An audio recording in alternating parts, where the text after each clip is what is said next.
તો મહિલા અવેર છે, લક્ષણો સમજીને આપની પાસે આવે છે, તો આપની સારવાર કયા પ્રકારની હશે?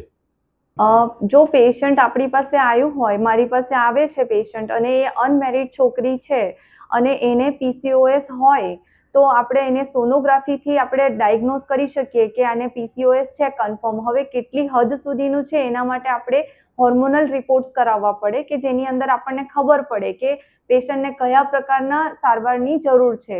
3 મહિનાનો હોર્મોનલ પિલ્સનો કોર્સ હોય છે, એ આપણે કરાવીએ, પણ એવું જરૂરી ના હોય કે 3 મહિનાનો હોર્મોનલનો કોર્સ કરીએ એટલે આપણું પીસીઓએસ સંપૂર્ણપણે ક્યોર થઈ જાય.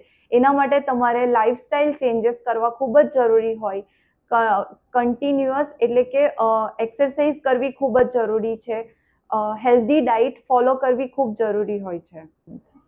કોઈ મેરિડ વુમન આપણી પાસે આવે, પીસીઓએસ હોય એને, પણ એને કન્સીવ થવામાં પ્રોબ્લેમ થતી હોય, એટલે કે પ્રેગ્નન્સી રાખવામાં તકલીફ થતી હોય, એ તકલીફ શા માટે થતી હોય? કારણ કે પીસીઓએસ જે સ્ત્રીઓને હોય છે એનામાં ઓવ્યુલેશન ટાઈમે નથી થઈ શકતું. એ રીઝનના લીધે એમને પ્રેગ્નન્સી રાખવામાં, કન્સીવ કરવામાં પ્રોબ્લેમ થતી હોય છે. તો એના માટે આપણે એમને પ્રોપર આપણે ટ્રીટમેન્ટ પ્લાન એમના માટે ગોઠવી શકીએ છીએ. સોનોગ્રાફી કરીને આપણે કન્ફર્મેશન કરી શકીએ, એના પછી હોર્મોનલ ટેસ્ટ કરાવી શકીએ અને પછી અકોર્ડિંગલી આપણે એમને પ્રેગ્નન્સી રાખવા માટે હેલ્પ કરાવી શકીએ છીએ. સો એને જે પ્રેગ્નન્સી નથી રહેતી, એ જે પ્રોબ્લેમ છે એનું સોલ્યુશન એને મળી જાય.